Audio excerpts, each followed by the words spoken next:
नमस्कार दोस्तों, Buddha motivational story में आपका स्वागत है।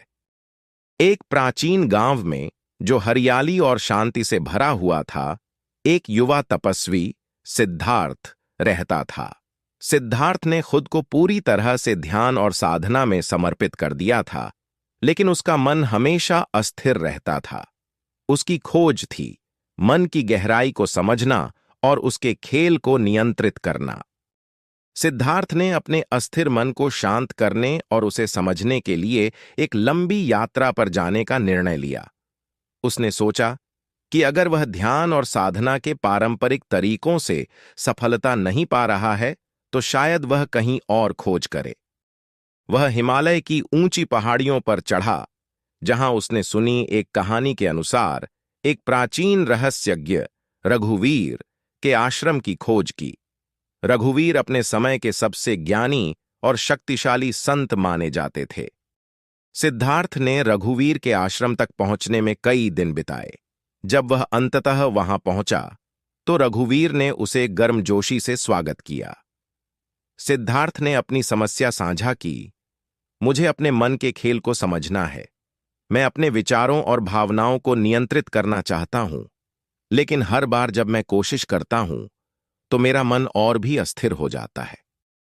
रघुवीर ने मुस्कुराते हुए कहा, मन की गहराइयों को समझने के लिए तुम्हें एक नई दृष्टि से देखना होगा।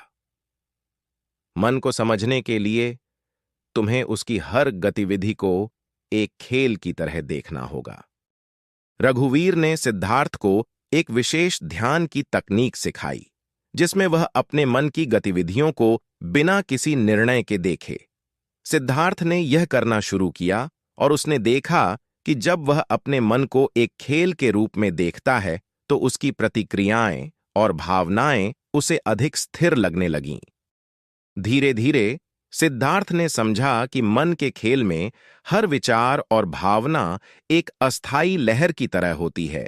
जब वह उन्हें बिना किसी जजमेंट के देखता है, तो वे खुद ब खुद शांत हो जाती हैं। सिद्धार्थ ने अपने ध्यान के अभ्यास को जारी रखा और देखा कि उसकी मानसिक स्थिति में धीरे धीरे बदलाव आ रहा है। उसने महसूस किया कि जब वह अपने मन को समझता है और उसके खेल को स्वीकार करता है, तो वह अधिक शांत और संतुलित होता है। उसने रघुवीर को धन्यवाद कहा और अपने गांव लौट आया, लेकिन उसकी सोच पूरी तरह बदल चुकी थी। वह अब दूसरों को भी मन के खेल को समझने और उससे शांति प्राप्त करने की प्रेरणा देने लगा। सिद्धार्थ की यात्रा ने उसे सिखाया कि मन का खेल समझने के लिए एक नई दृष्टि और धैर्य की आवश्यकता होती है। जब हम अपने मन की गतिविधियों को बिना किसी निर्णय के देखते हैं और उन्हें एक खेल की तरह स्वीकार करते हैं, तो हम उसकी गहराइयों को समझ सकते हैं और एक स्थिरता प्राप्त कर सकते हैं। दोस्तों, मैं उम्मीद करता हूं कि आपको ये कहानी दिल से अच्छी लगी होगी। इस वीडियो को लाइक और सब्सक्राइब जरूर करना। नमो बुद्धाय।